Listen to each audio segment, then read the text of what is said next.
in Rutherford. Thank you guys so much for being here today. We're really excited. Never been to Arkansas. It's my first time. So we're both really excited. So thank you guys so much for having us. Good afternoon.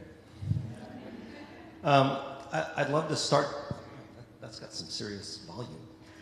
I'd love to start today, if I could, if you just play along with a little exercise, just to put us in the mood to get in a different place today. If you would just close your eyes for 1 second. And now exhale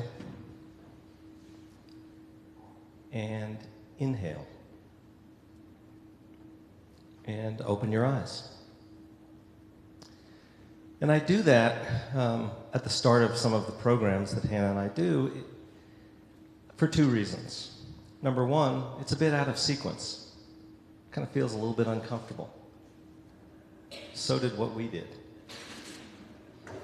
But the main reason that I do it is because sometimes we have to let something out of our lives to bring in something new and refreshing. And we certainly found that to be true in our family. As Hannah and I talk today, I'm hoping that, that you'll spend a little bit of your energy thinking about relationships in your life.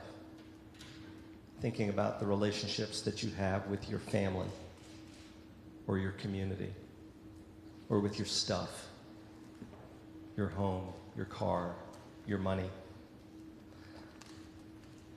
What we found when we did that was that our relationships were actually a bit out of line with where we wanted them to be. And it took a 14-year-old girl to kick us in the right direction. We'll get to that. I want to start today just by introducing our family. You've met Hannah. She's a 17-year-old junior at Atlanta Girls School, high school junior.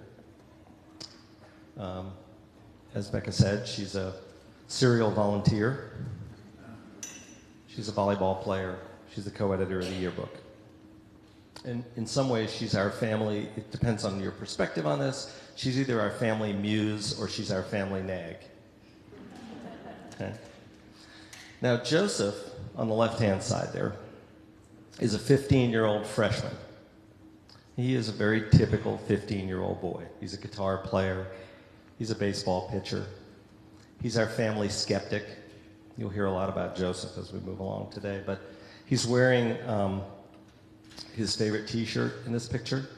It says, "Living the Dream," and the word dream is crossed out, and in its place it says Plan B. So that's a sense for who Joseph is. Joan grew up in Cedar Rapids, Iowa. She was with Accenture, or the firm that became Accenture, for 20 years. In her last job there, one of the things that she did was she ran the National Women's Mentoring Task Force. And as she did, she started to reach these women in their 20s and 30s and realized that there wasn't enough confidence there. There wasn't enough of a belief that they can change the world, that they can be just as good as the guys. You know, guys do this, fake it till you make it thing. Oh yeah, I can do that, sure. Yeah, no problem. Yeah, give me that job, I can do that job. Women say, what if they realize I really don't know what I'm doing? The guys don't know what they're doing. They're just faking it, right? Anyway, she decided she needed to reach women younger. And she left Accenture, got her Master's of English Teaching, and now teaches 7th grade English. Yes, 7th grade, where every day is somebody's bad hair day, right? I grew up in Brooklyn, New York. I'm a writer, I'm an entrepreneur, worked at the Wall Street Journal, covered part of the first Clinton administration, which was fun. And I've kind of never been in a place where I can say that and everybody goes, oh yeah, the Clinton administration. It's kind of neat, I love this. One of the things I want to point out about Joan and me is that we are the children of 4 school teachers. And I say this in large part to say that we didn't grow up with a big trust fund. You know, our parents were good, hardworking, middle-class people, back when being a teacher was a middle-class job. And we got great educations. We worked very hard. We made more money than we expected to. And in part because we got a little bit lucky. A lot of people work hard. We got a little bit lucky, right? And when we did, we bought stuff, right? That's what people did, you know? Your neighbor would have a nice TV, you'd watch the Super Bowl, you'd say, I need a nice new TV. You know, there wasn't anything wrong with the old TV, but you need a nice new TV. Or you'd see somebody with a really nice jeans, and you'd say, boy, I need some new jeans. You know, but I need some shoes to go with those jeans. You know, I can't wear jeans and a jacket without a nice jacket, unless you have the shoes. Right? So then you're starting to add it all up. The accumulation keeps going. Joan and I used to refer to it as the treadmill. You know, we just kept going. We just kept going. And when our kids came along, of course, that reached a new level, because nothing was too good for your kids, right? You had to get them the best schools. And when they wanted to play sports, you had to get them lessons. And when they wanted to take music, you had to get them lessons for that too. And so it culminated, our spending and accumulation culminated with this house that's behind the kids. I'll let Hannah talk about what it was like to live in this lovely home. Well, this house was really a luxury, and I don't know if you can really tell, but there's a wraparound porch kind of in the front. In the back, there were 4 balconies, 3 full floors. There was an elevator that led up to my room, which was a really cool thing to have as a 14-year-old. And people, it was the type of house where people would stop on the street and take a picture of it. It was built in 1912 for a really affluent Atlanta department store family. And my room was actually the daughter's dressing room. And she would, you know, dress in these beautiful gowns, and then she would come down in the elevator into the dining room, and she would just, you know, present herself. And it was really a luxury to live in this house, and it was really a fun thing. My friends would walk in and say, wow, it looks like it's an art gallery in here. We had art all over the walls. It was just huge, really spacious. It was really a fun house to live in. But it wasn't until I was 14 in 2006 when we really stopped. And so this one day, I was driving the car with my dad, and we stopped at a really familiar stoplight. And I looked to my left, and I saw a homeless man holding up a sign that said, "Homeless, please help." A really typical scene that I had seen 100 times before. And then I looked to my right, and I saw a man in a Mercedes coupe. And I kind of toggled back and forth between the haves and the have-nots of the situation. And I looked at my dad and I said, you know, Dad, if that man in the Mercedes didn't have such a nice car, then the man over here, the homeless man, could have a meal. And he thought about it for a second. And then he looked back at me and he said, yeah, but you know, if we didn't have such a nice car, then that man could have a meal. So that night when we went home, we talked to my mom and my brother about the situation and how I had reacted to the situation. And I remember saying to my family, I don't want to be the type of family that just talks about doing something. I really want to get out there and I want to make a difference. And I was really angry at myself because I knew that there was so much more that I could be doing that I wasn't already doing. I was already working locally, you know, at the Atlanta Community Food Bank and a restaurant for homeless men and women. But I still felt like I could give more to my community. So my mom, kind of in a fit of frustration, said, well, what do you want to do? You want to sell the house? And I said, yeah, that is what I want to do. That's exactly what I want to do. So that is what we did. We decided to sell our house, move into one half its size, and donate half of the sales price to a charity. Hannah forgets to tell you that the rest of us fainted. Joseph and I laying there flat out on the floor. When we came to, it took me a short time to get on board. I love challenges, and I thought this could be a really cool opportunity. Took Joseph, the family skeptic, quite more time, much more time, quite more time. Quite more time, boy, I'll tell you. That's quite more. Sorry, that's how we talk in Georgia.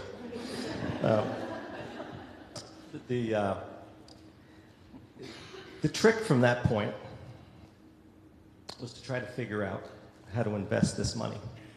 Once we had decided as a family that we were going to downsize, and now we were talking about a large amount of money that we had the opportunity to invest. In our lives, we had become very comfortable with how to invest money to make more money. What we didn't know how to do was how to invest money to make change and to really have it make change. We didn't want to mess it up. We knew that much. We weren't going to do this again. We only had one house we were going to sell, right? And so we set about creating a process. We looked around, couldn't find any way to research this. So Joan invented a process. You know, once a consultant, always a consultant. And so she invented a process, and here's the way it went. Our family got together basically every Sunday, and we'd sit down over bagels or frozen pizza or whatever, and we would have conversations about the big issues of the world. And we talked about almost all of them: racism, sexism, lack of education, lack of health care, lack of clean water.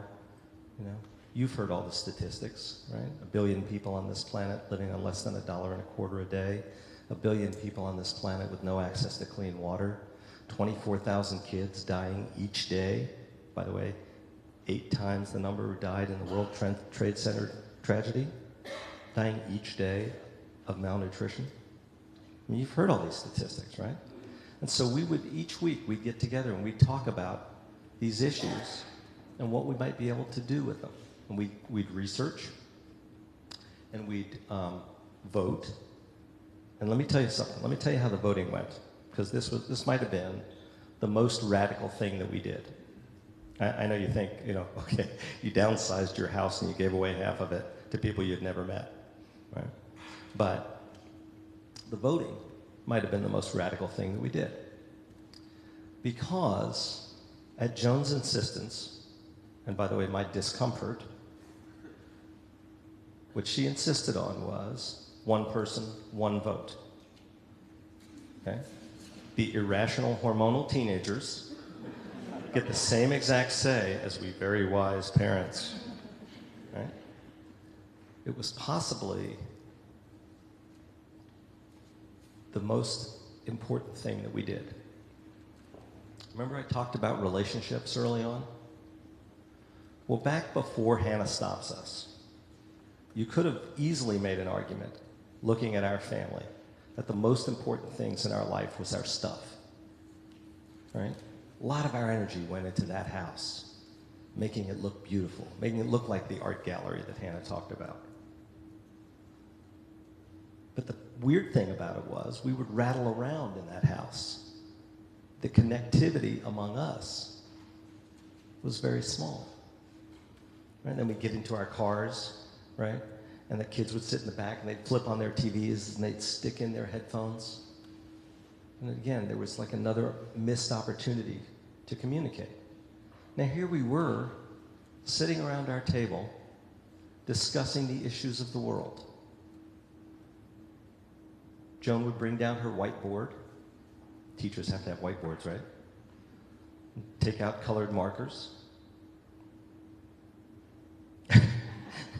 I'd love to drive Hannah crazy. My favorite was blue. It doesn't matter what color you write with. It really doesn't. Blue. And suddenly, as each of the 4 of us was asked for our opinions and our thoughts and what we've learned, it would get written down. Very empowering. People would, the level of connection, the level of communication, the level of trust among us started to grow as we went through this process. So one of the things that we decided early on in the process was that we were going to work internationally. And we really decided this for 3 reasons. The first reason was we were already working locally. I talked about this a little bit earlier. I was already working, at the community food bank. My brother loves the Humane Society. My dad is on the board of Habitat. We were kind of all over Atlanta, which was it was fun because we all had different interests, so we could kind of tend to those. So we wanted to work both locally and globally, kind of make it an and thing instead of an or thing. Second reason was we wanted to watch a project really go from start to finish. And we knew that our money would be in good hands internationally after we joined up with an organization that my dad's going to tell you about. And we wanted to really watch the progress that these villages were making. And the third reason is, in places like Ghana, Africa, where we decided to work, there really is no safety net. And when I say safety net, this is really what I mean. You know, they don't have the luxury of having a soup kitchen 2 blocks away or a shelter a mile away. This is really where they're living. They don't even have health care for tens of miles. So we really wanted to make the most impact with our money. One of the decisions that we made along the way was that the world did not need another 501c3. The world did not need another nonprofit.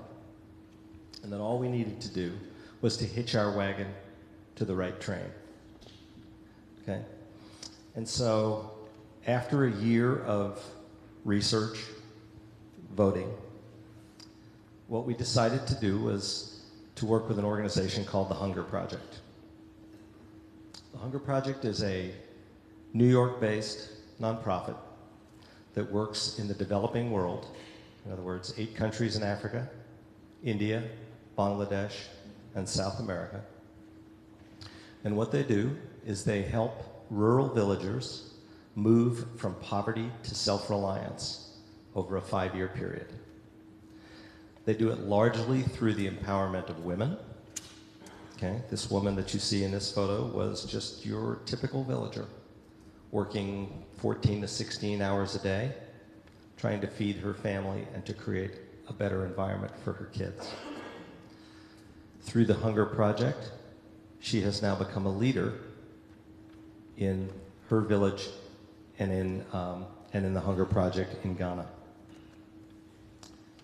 This is the real reason why we decided to work in Africa, was to help families wake up in the morning and know that they had more hope and more opportunity for their kids.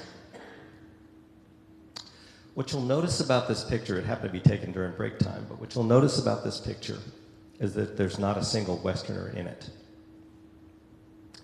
The Hunger Project's view, you all know the expression, if you give a man a fish, he'll eat for a day. You teach a man to fish, he'll eat for a lifetime. The Hunger Project's perspective is that the man already knows how to fish. The man could probably teach you how to fish. The man simply doesn't have the resources to be able to fish. And by the way, if you really want to make long-term sustainable change, the man almost always has to be a woman.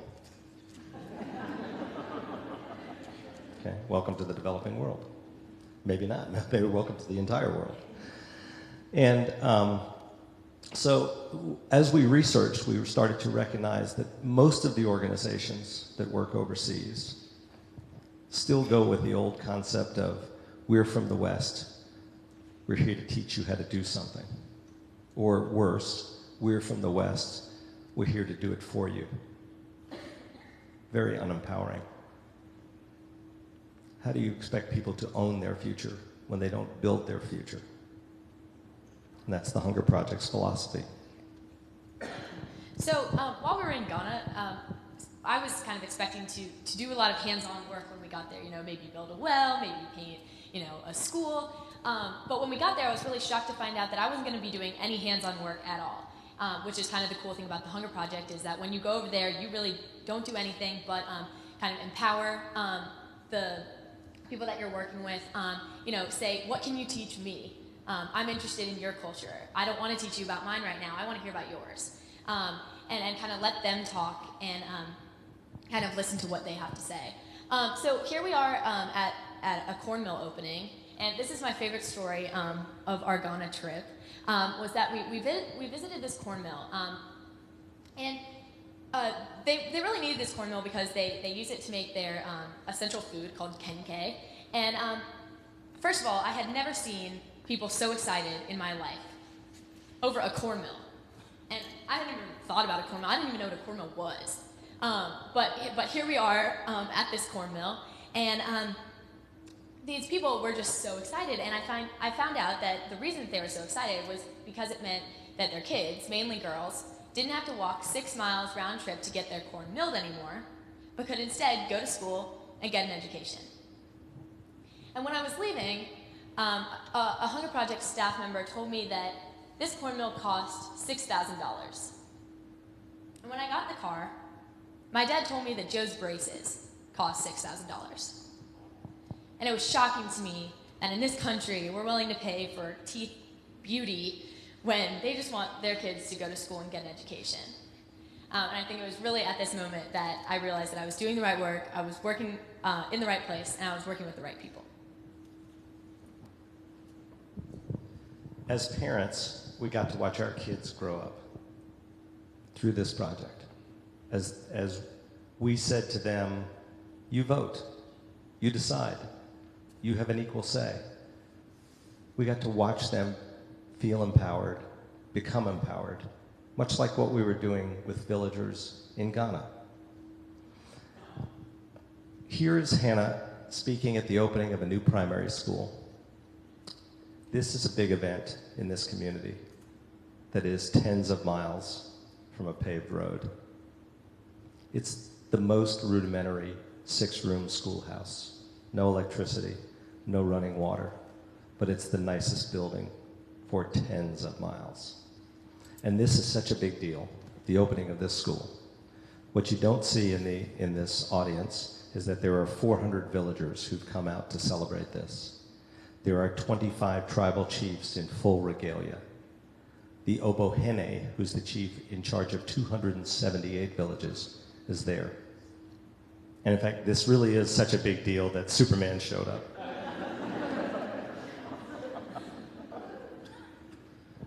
But the real thing that I want to talk to you about today is not what we gave to anybody else. It's the self-interested part of this. Remember, I started with relationships. I want to get back to that for a second. This ping pong table that's in this photo has become our family emblem. In our old house, the ping pong table had its own floor. It would live in the basement. It was kind of lonesome. Wouldn't get visited very often. You know, just sit down there. It was out of sight, out of mind. We never thought about it. The house was too big. Right? When we moved to the half house, we had to make a decision about everything that we had purchased, everything that was in our house. We gave away a ton of it to Goodwill and to Habitat. We sold a bunch of it at a yard sale. We threw away some of it. And the stuff that we kept was carefully thought about. Partly at Joseph's insistence, we decided to keep the ping pong table. The problem was we didn't have a space for the ping pong table. We don't have a basement in our new place. So we stuck the table in the middle of the house. And so now we play ping pong 6 or 7 days a week. It's become our family sport. And I'll just give you an idea of how our games typically start. Right? What will happen is Joseph will get into the ping pong room a couple seconds before anybody else. And just as you're about to enter the room, he's holding the ball in his left hand and the paddle in his right hand. And just as you enter the room, he serves. So now you have two choices, right? You can either be aced by Joseph, which is humiliating, or you can race over, pick up your paddle, and now you're in the middle of the game with Joseph. So it's very common for my conversations with him to be something like, hey, Joe, honestly, I have got to get on a phone call, man. I do not have time for this today, okay? Really, I don't. I just don't have time. Come on, Dad. 1 game to 7. That's just one quick game to 7. All right, 1 game to 7. That's it. That's all we're playing. Now we're playing ping pong. I don't have to tell you what happens when we get to 7 either, right? You know, Joseph serves again. We're back into it. You know the concept of a destination house, right? It's the place where all your kids' friends are going to come because it's a cool house. It's got good stuff, right? It's funny because when Joan and I bought that big house, we thought, oh, this is going to be the destination house. Our kids' friends are going to flock here. but they never came. All the other kids had a newer game system or a better surround sound or the drum set in the basement, right? What's funny is we've moved to this half house, this kind of nice but nondescript home. And now it's very common for me to look up and there's 8 or 10 kids playing ping pong, running around the table. And I think part of it is that they feel the connectivity within our home. And they feel the togetherness. So obviously we don't think that anyone should sell their house. We know that that's a crazy thing to do. We definitely know that. But we do think that everyone has more than enough of something in their lives that they can afford to give away half of.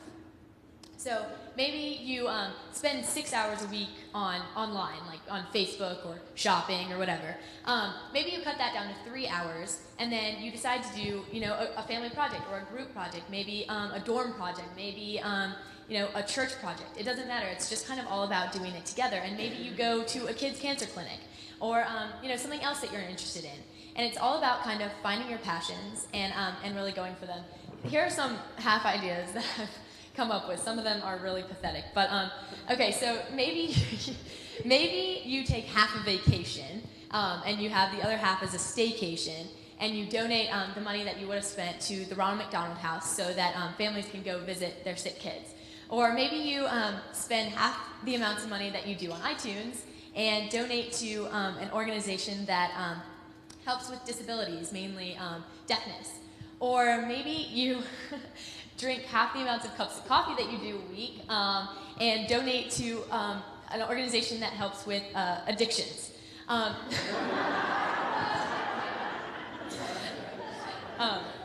The rest of these are kind of lame, but maybe you donate half of your hair. I don't know. It's kind of all about thinking about your half and applying that to your life. So I do challenge everyone tonight to just go home and just stop and just think to yourself, what is my half? What is the one thing that I'm gonna have and help the world with? So thank you guys so much, and we're ready to take your questions.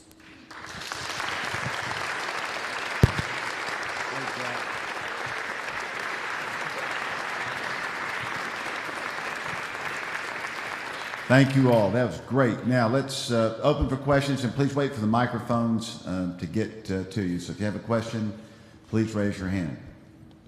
Got to have a question out of this bunch. There's one, Patrick. We met already, but for introduction's sake, my name is Patrick Banks, and I'm a student here at the Clinton School. In our social change course this semester, we've been talking about I guess what you guys are living, actually, that in order to cause real change, it's not enough just to talk about it, but you actually have to do it. And in doing, you change thoughts and actions. And I was just wondering, you talked about Hannah's friends and how they like to come over to your house now, but how has what you guys done affected the adults, the affluent neighbors that you had who want to cause their own sense of social change? Thanks for the question, Patrick. That's a good one. I would say the jury is split. On the negative side, we get people who think we're self-aggrandizing jerks, and we get criticized for that, for going public with this. The argument being the best charity is anonymous, quiet charity. We don't happen to believe that. We happen to believe that we have a platform to help other people understand that they can do things that aren't particularly painless, and in fact are the most self-interested thing they'll ever do, which is what we always refer to this project as.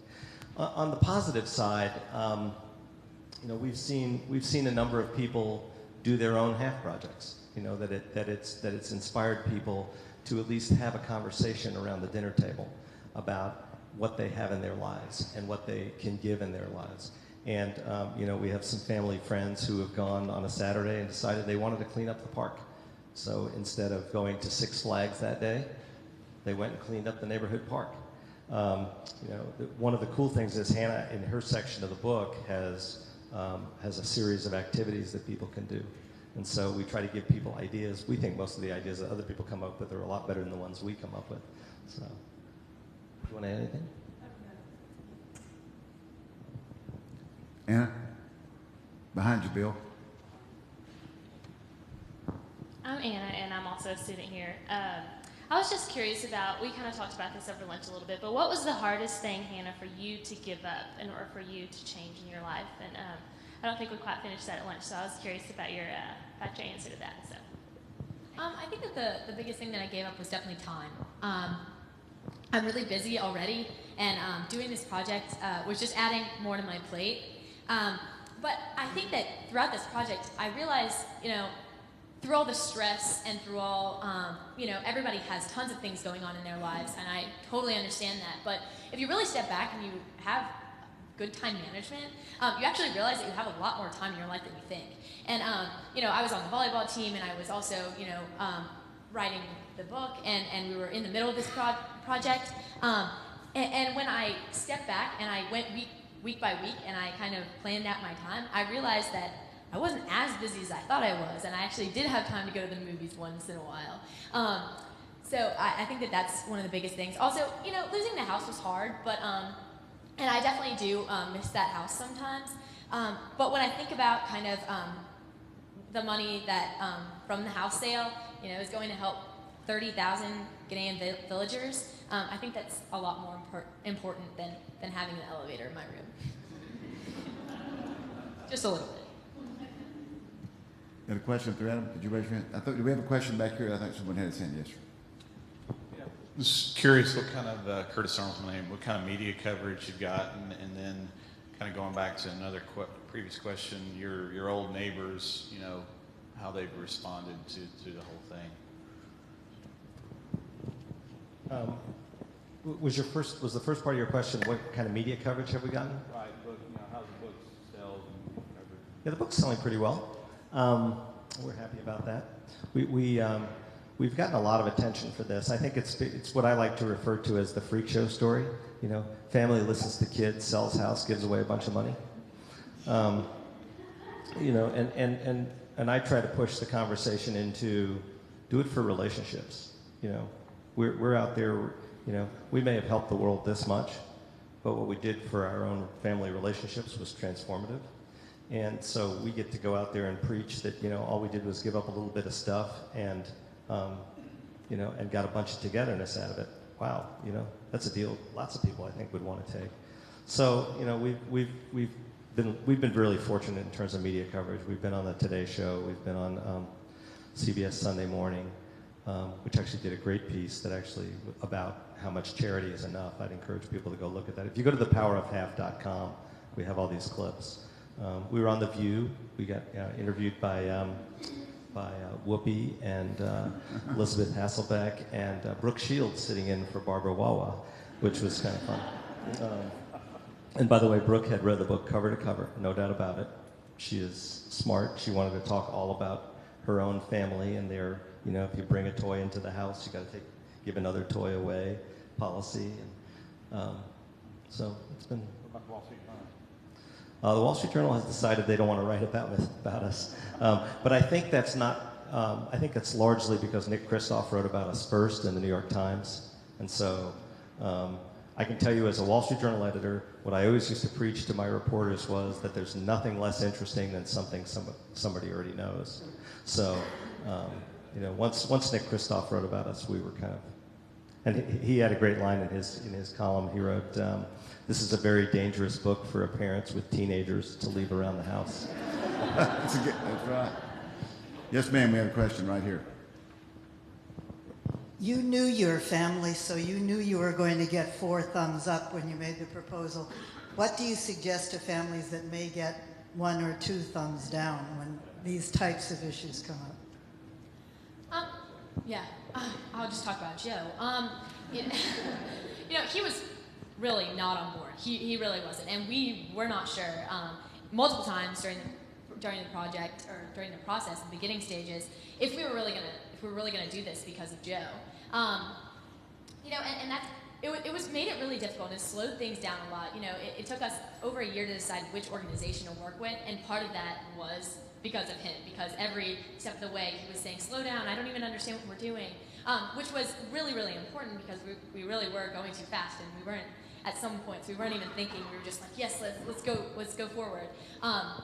So he actually did have a really important role. But I think that with kids, it's all about exposure and it's all about getting angry. And what it really was first for me was I was really upset about homelessness, and I really felt like it was unfair. Finding that one injustice really changed my life. So I think that exposing people to multiple things, not just homelessness, but also maybe environmental issues or cancer or AIDS. There's a huge variety of different causes, and I think that finding that one is really the ticket. Can I just add one thing to that? And that is, part of it is a control question. Who leads the project, and who's leading the process? And Joan and I were willing to give up control. If you think about what we did with our family hierarchy, the traditional family is 2 parents, 2 kids.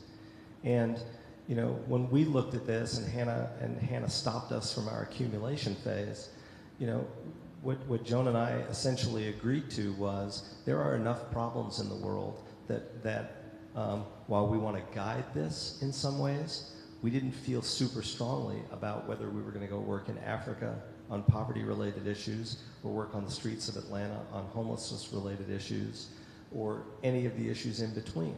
And so what we were willing to say was the world is so full of issues that could use our resources, time, talent, or treasure, that we would let our kid be the leader or be something of the driver behind where we decided to work. And I think if you're willing to give up a little bit of control, it helps to get consensus. Kim, then we'll get you, Adam. Hi, thank you so much for being here. My name is Kim Caldwell. I'm a student here at the Clinton School. And I'm curious because you talked about this being transformative.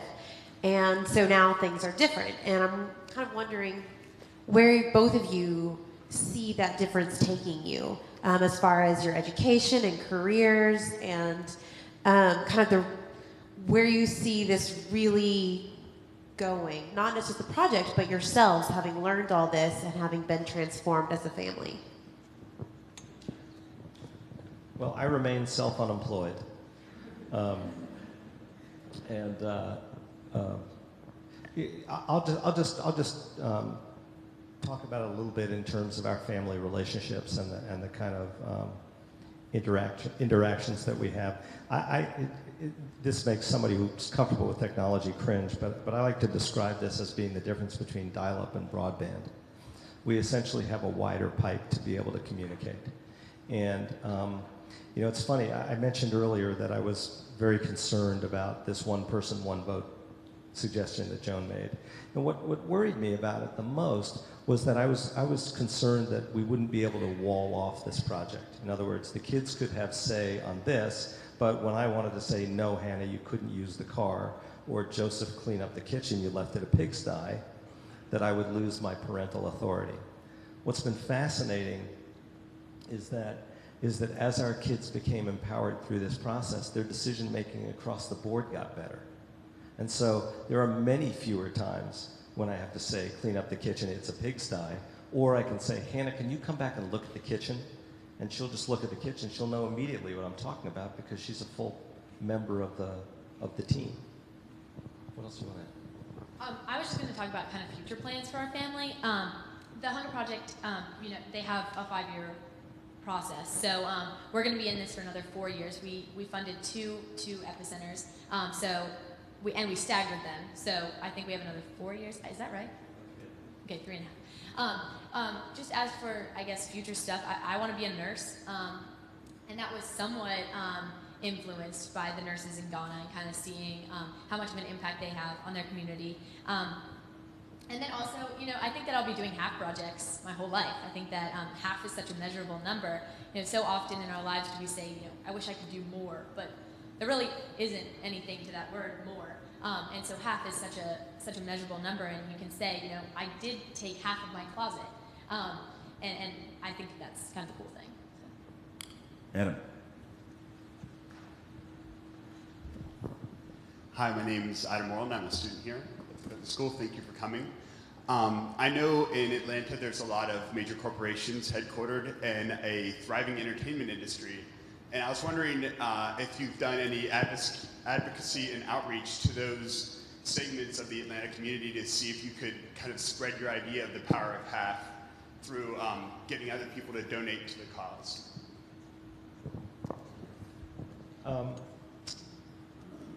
Not as much as we should. I'll tell you where we are starting to work, though, is actually in a couple of the inner city schools in Atlanta. There's a social worker in a couple of the worst schools in Atlanta who approached us, he saw us present, and got very excited about this idea. And his argument is when kids growing up in really horrible situations want to feel powerful, they do, well, what the boys do is they join gangs, and what the girls do is they have babies. And now that's their feeling of power. And what he's always looking for is alternatives. How do you feel powerful in another way? And he looked at the Power of Half platform and he said, wow, if we could create a curriculum in which it would be a power of giving, then everybody would start to recognize, hey, I have the power to make things better in this nursing home. I have the power to make things better on my street. And so we're working with him to try to build something. It's funny, we from the very beginning decided that we were not interested in soliciting money from anybody else. It just so happened the people we bought our new house from got excited about our project and said, they wanted to put in $100,000. So we said, thank you. But we've never asked anybody for money, and we don't kind of feel that's our business in this. I don't know, maybe we're wrong. Maybe we should be asking people for money, but